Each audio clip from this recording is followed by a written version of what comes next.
Next, I have the great pleasure to welcome Dr. Anna Lembke. Anna is a professor and medical director of addiction medicine at Stanford University School of Medicine and the author of the New York Times bestselling book, Dopamine Nation, Finding Balance in the Age of Indulgence. We're going to talk about Dopamine Nation, technology addiction, and the path forward. Please welcome Anna.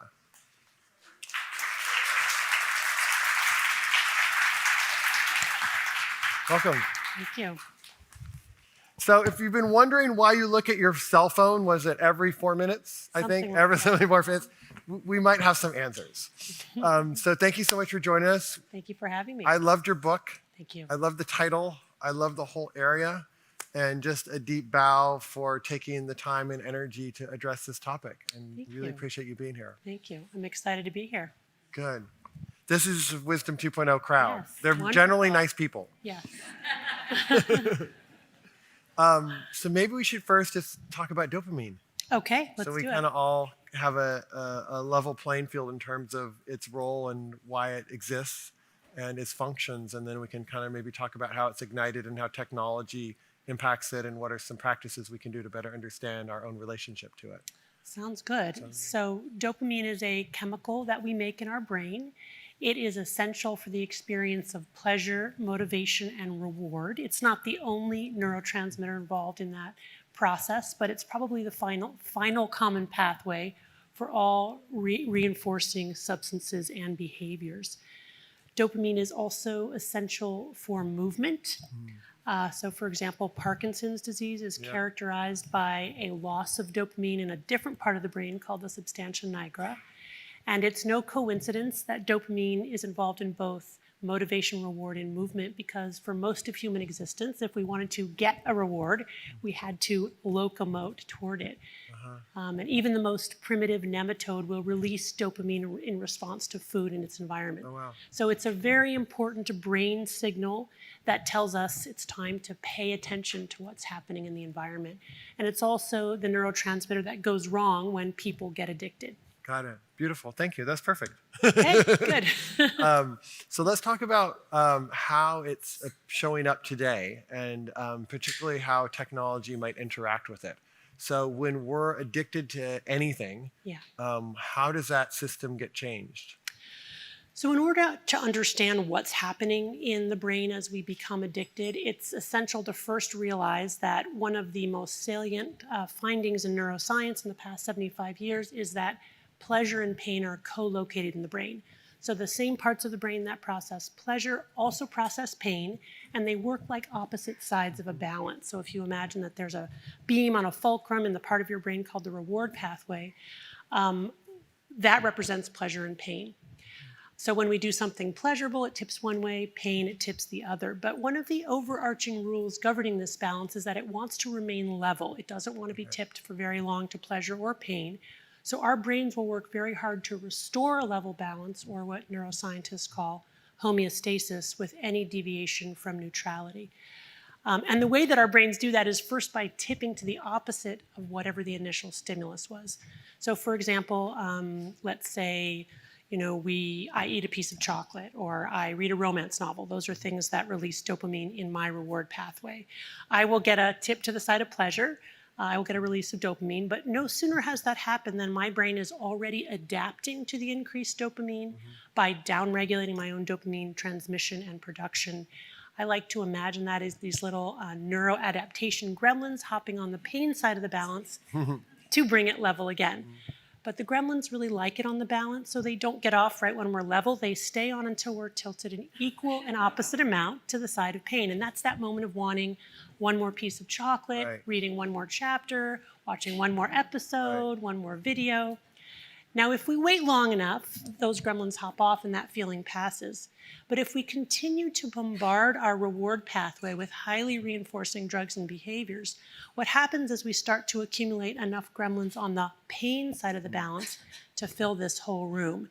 And then we are in addicted brain. Essentially, we enter the realm of a dopamine deficit state, right? We've told our brain, we're getting all this dopamine from these other things we're ingesting externally. So now we need to tell our dopamine factories to stop making dopamine. Got it. And then we're walking around with a balance tilted to the side of pain. That means we need more and more to get the same effect, more potent versions, and we're using not to feel good, but just to restore balance and feel normal. Got it. And when we're not using, we're experiencing the universal symptoms of withdrawal from any reinforcing drug, and they are anxiety, insomnia, irritability, depression, and craving. Wow.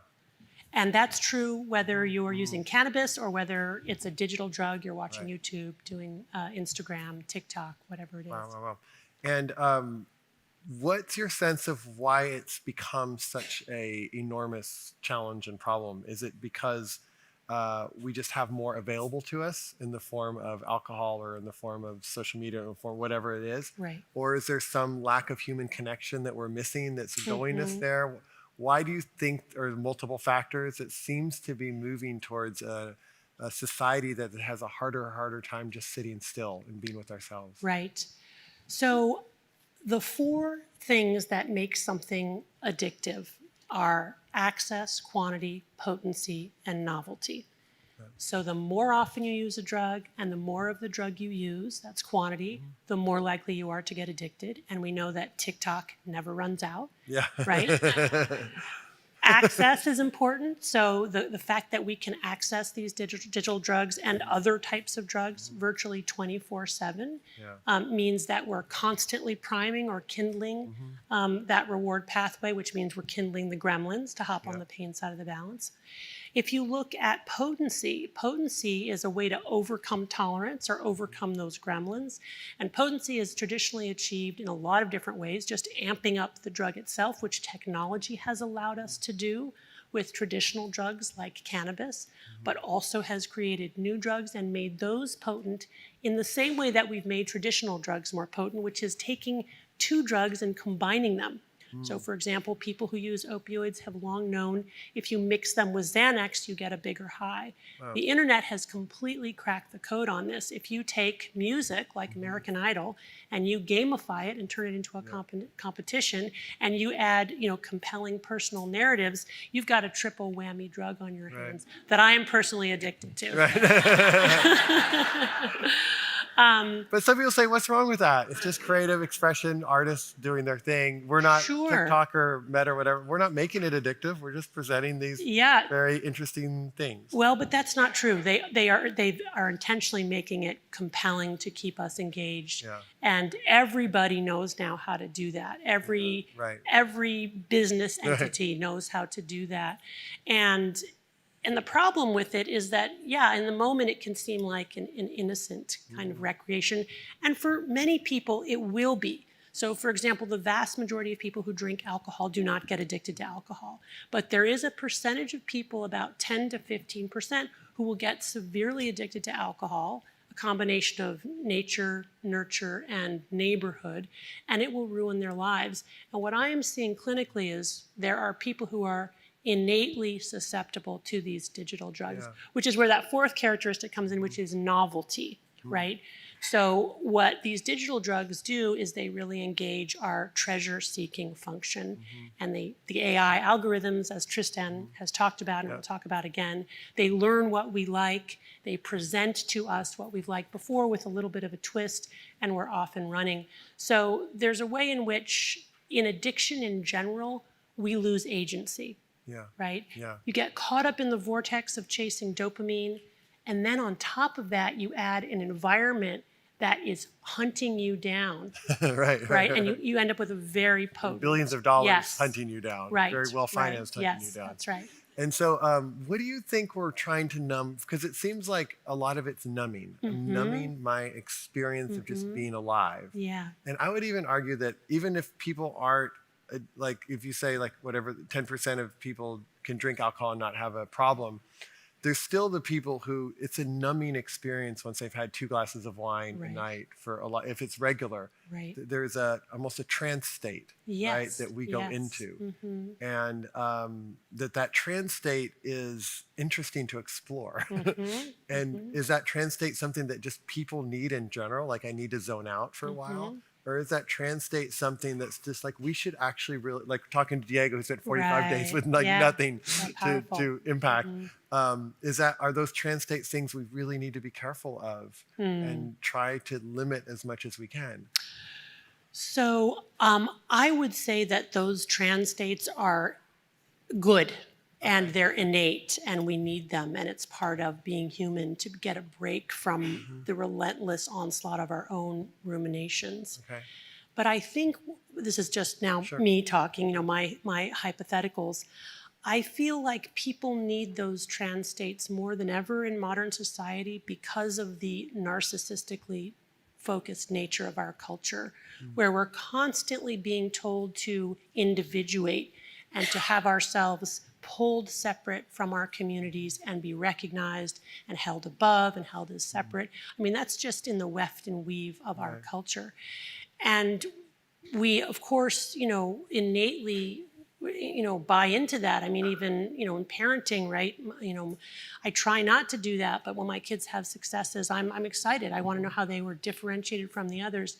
But I think with that differentiation comes an enormous amount of shame, because I don't think that's really what is natural for us to be separated and held above. I think we really want to be of a That continuum. separation, if I can understand, would be like, wow, you're successful or Right. you're unsuccessful, or like you got good grades, you got bad grades, or Right. you did what I. So there's Yeah. like a sense of having to Yes. achieve or not achieve. Right. There's that continual effort Yes, that's right. to increase that. Right. And just the narcissistic focus on the individual, which I think then heightens our need for this state of non-being, which I think is critical for us all to have an egoless state. Why not just change the society so we don't have to Right. have that? I wish, right? Easier said than done. I mean, I think that's really where most of the healing has to come, is that we have to change our society in the way that we kind of think about, our lives, really. And how does mindfulness play into all this, or does it play into all this? And what are you finding in your own study and also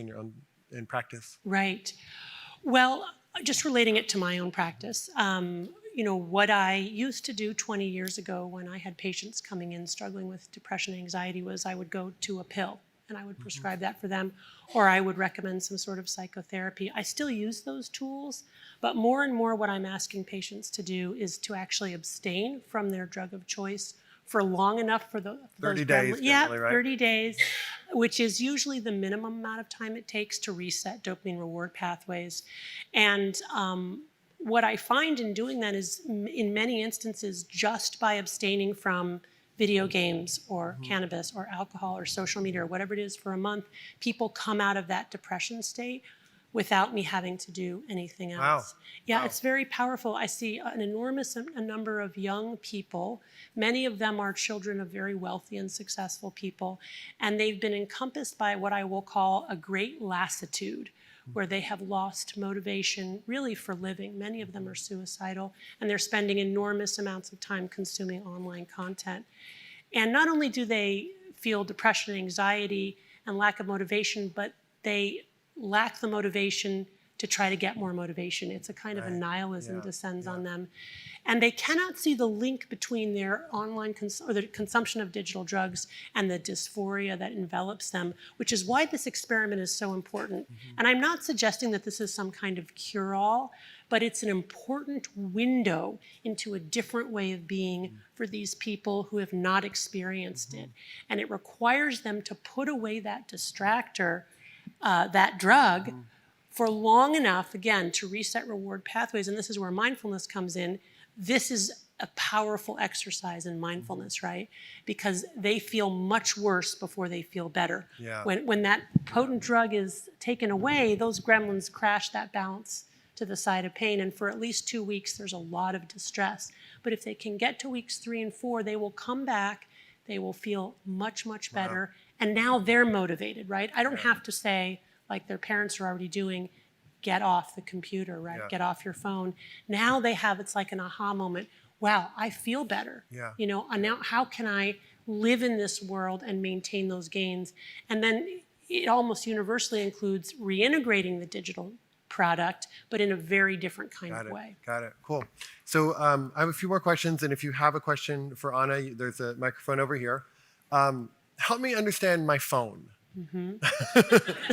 I really enjoy it. And I was Yeah. reading, I really do. It does all kinds of things. I was reading statistics that you also things. I think people check their phones once every 4 minutes. None of you here, of course, but other people, the less conscious people out there.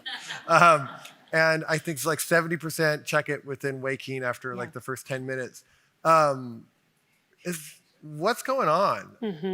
Is there like some archaic, like basic, like survival instinct that the phone, like information protects us, and I have to have information, or like I sometimes see it happening, and it's like, wow, I have to check it every 4 minutes because maybe my daughter's dying, and if I didn't check it, she would have died without me, or some weird No, like that's feeling, right? Like I Putting out must be fires. informed. Yes, right. At the same time, it makes relationships, the impact on relationships, the impact on parents not even giving their children attention because there's so much on their phone that the phone is primary and the child is secondary. That's hugely concerning. And I find myself in that same, Yes, we're all thing. struggling. You're not and alone. I'm curious what are you seeing in that might give us some guidance? Well, I don't think it's too far afield to conceptualize the phone as a drug and to recognize that we are getting little hits of dopamine or looking for them when we engage with the phone, and that the difficulty we have in not checking it is because we're in dopamine free fall. We're in that dopamine deficit state. We're restless, we're anxious, and we're looking to normalize our balance. And I think the best way to recognize that this may indeed be the case is to put the phone away and all screens and devices for 24 hours. Now, 24 hours is... 24 hours? Yes, 24 hours, I know. 24 hours. I know, 24 hours, a whole 24 hours. I just want to make sure I heard you right. And you can't replace it with your laptop. You also can't watch TV, right? So really, and we laugh and we joke, but actually, to actually do this is hard. Yeah. It's hard. You have to, and I recommend you do it with a friend or a family member. So you have some company. I recommend that you plan some, non-digital oriented things. Maybe print out some paper. Remember that paper? That stuff. You have to move the pages, and you plan it out. And then it's a really interesting exercise in mindfulness because, of course, people who meditate here for extended periods have already had this experience. But initially, you go into withdrawal, right? And it's the same exact thing that my patients will describe withdrawing from drugs like, heroin or cocaine. It's this kind of anxiety, this restlessness. It's tinged also with this fear of missing out, right? Because the collective is getting together. So then there's also, but then if you can make it through, there's this wonderful kind of lightening that happens where you do feel more free, right? And you don't feel that constant pull to go and check it. And it's a very nice feeling. And then you can go into the rest of your week with some plans about how to try to maintain that, right? And try not to get caught up. And I think analogizing our digital devices with food is a good one. So food, we do things like intermittent fasting. I think intermittent fasting from our devices is very nice. Say, I'm not going to check it before 8 a.m. I'm not going to check it after 8 p.m. I'm going to take a digital Sabbath. I'm going to avoid these websites. I'm going to turn off my alerts. I'm going to go grayscale. Anything to decrease the potency. The alerts are key because what happens with an alert is essentially we get a little release of dopamine with a notification, followed by a little mini dopamine deficit state, which is craving. So then we're constantly in that loop all day long. And by the way, that then releases cortisol, which is stress, right? So really important to protect ourselves from not just the drug, but the constant reminders of the drug. Beautiful. Yeah, beautiful. Thank you. I see there's some people lined up. So maybe your name and where you're from and your question. And if you can get your question on the quicker side, it's great. So, let's see. Your name first. Okay, right. I'm Tony. Tony, nice to see you. From Mexico Tony. City. Welcome. Thank you. I know that psilocybin mushrooms have been one of the breakthroughs in kind of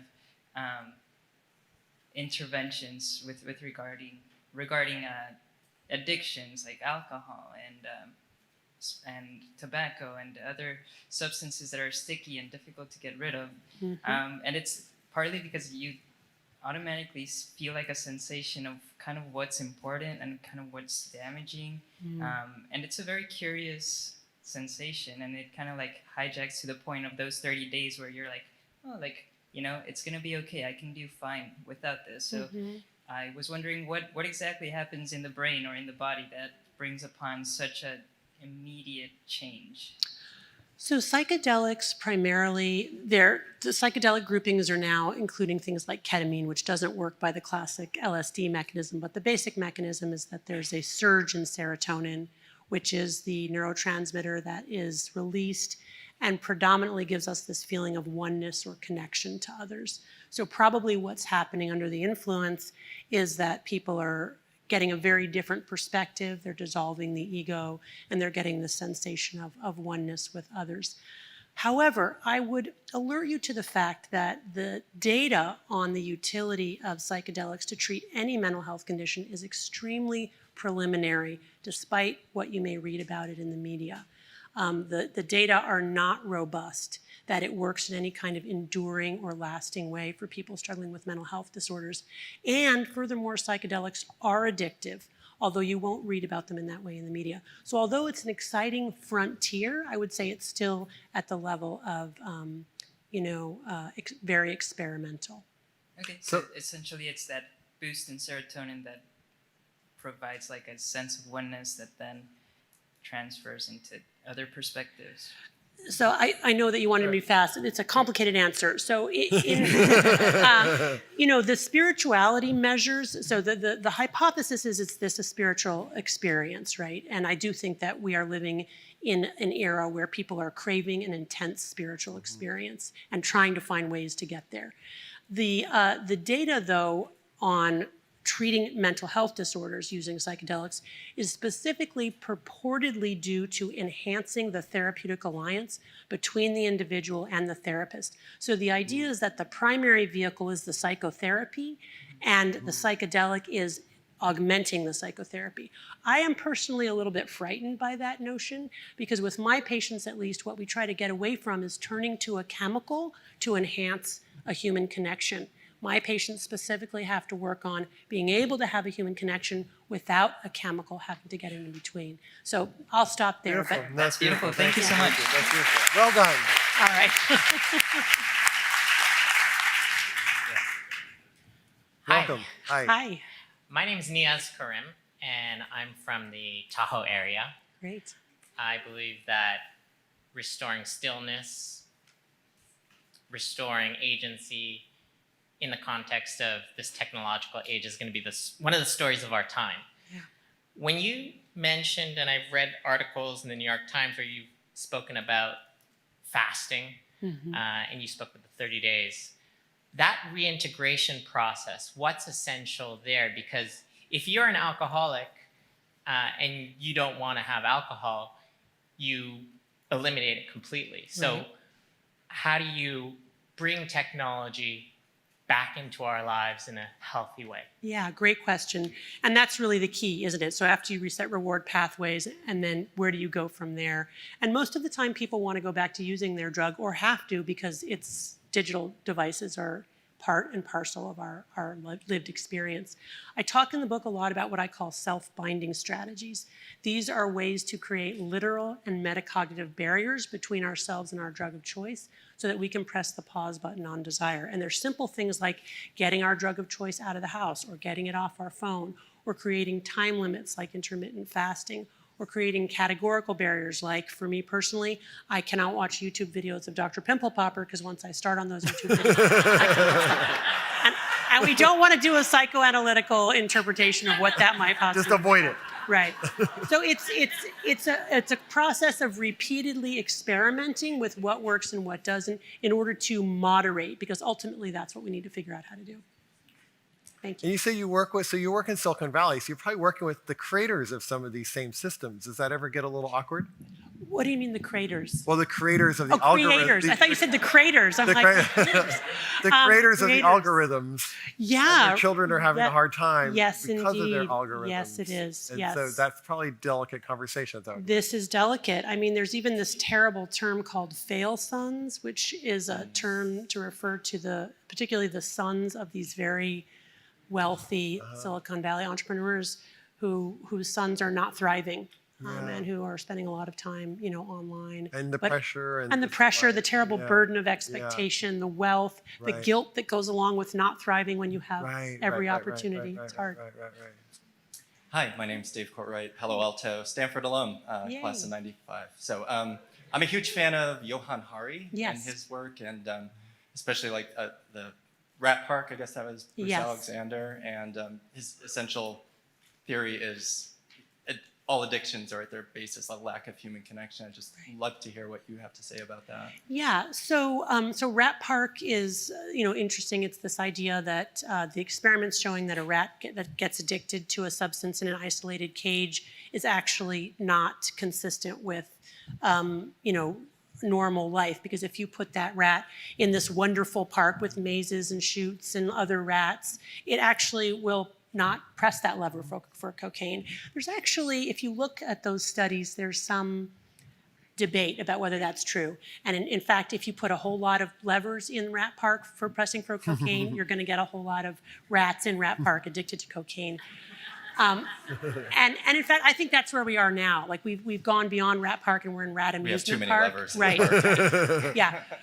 But Johann Hari's basic idea, and of course this is an idea that's been in addiction treatment for hundreds of years, is that human connection is the antidote to addiction. Addiction is this isolation and pulling away. But I always like to reframe that a little bit by saying that you can have the perfect life, the perfect spouse, the perfect parents, the perfect kids, great friends, and you can still get addicted because these devices and substances are addictive, and they will make you pull away and isolate even when you have all these wonderful people. But wouldn't it be true that the more meaning and sustenance I'm getting from, let's say, nature, or the more I'm getting from meditation practice, I'm getting from a meaningful connection, there's just less desire, it would seem, to do something because my life is full. I don't need to try and fill an empty pit. Yes, I think that's true. Okay. I think that's But true. we can't say inherently just because you have friends, you're not going to get addicted. Yeah, I mean, what I talk about in my book is how I reached, midlife, and I have a really wonderful husband. I'm blessed with great kids. I've got a job I love, and yet I actually got really addicted to romance novels. Yeah. Yeah. Yeah, it happens. Right? Twilight and a Kindle, Right. and a year and a half later, I was like reading between patients. So it was. And then there's this YouTube thing. I actually missed the name. But Yeah, the there's like YouTube, something. and I still have problems. Right. I have this, and I think I'm all good, and then it's something else. Yeah. So I mean, I don't want to go too far down the road that's saying like if you just meditate Yeah, enough yeah. or just pray enough or Sure. just have the right partner, this will never happen to you, because I really think we're all struggling on a daily basis. Thank you. With these kind of the pull. Yeah, thank you. All right, last one, and we. Yeah. Sure. Hi, my name is Miriam Berlikovsky. I'm from the Pismo area. I'm a school psychologist and mindfulness teacher. Great. And I work with very low SES students. They're often sharing, multi-generational housing, sharing one garage with 10 people, single moms, Right. traumatic upbringing. I'm also working with overwhelmed moms, Yeah. middle class.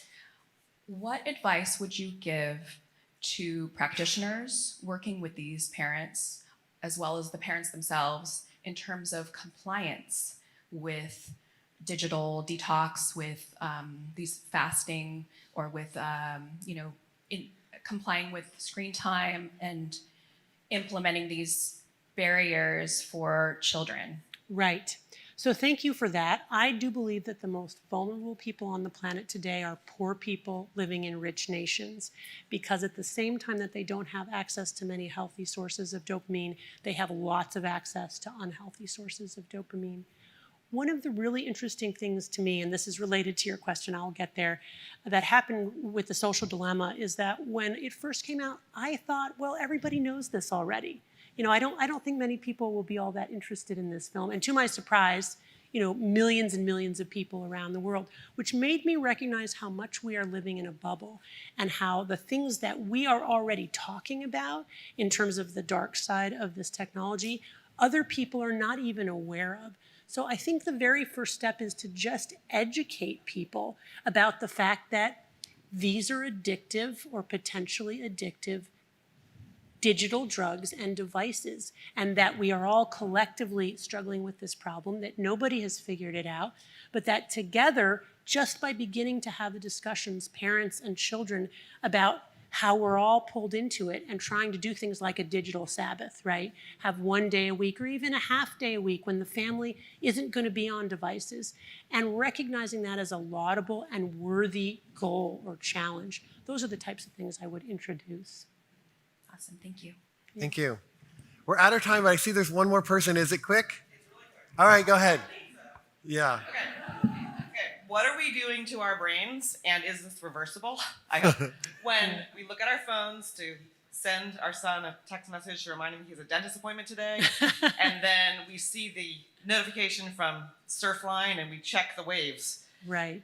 and then we forget why we were on the phone in the first place. You're talking about somebody else, not you, of course. Yeah, okay. Somebody else doing this. I'm not worried about my brain at all. Yeah, right, exactly. Yeah, so I mean, I think what you're getting at is like the constant distraction, making us all more distractible. Some very interesting work using brain imaging looked at what parts of the brains light up when we're engaged in immediate rewards. That is the rewards that we get from the instant reaction to things that happen on our phone, versus delayed gratification rewards, rewards that we have to work for and wait for. And what happens is when we are engaging in immediate gratification rewards, our limbic brain lights up. That's our lizard brain. That's the pleasure-pain balance. Whereas when we're engaging in delayed gratification, the prefrontal cortex lights up. That's the gray matter area right behind our foreheads. That's important for future planning and storytelling. So I think it's really, really important to take a break, right? To turn off the notifications, to stop constantly kindling our brains so that we can have a continuous uninterrupted thought and even potentially a new thought that can move us in a new direction. Dr. Anna Lembke, everyone, thank you so much. Yep, thank you.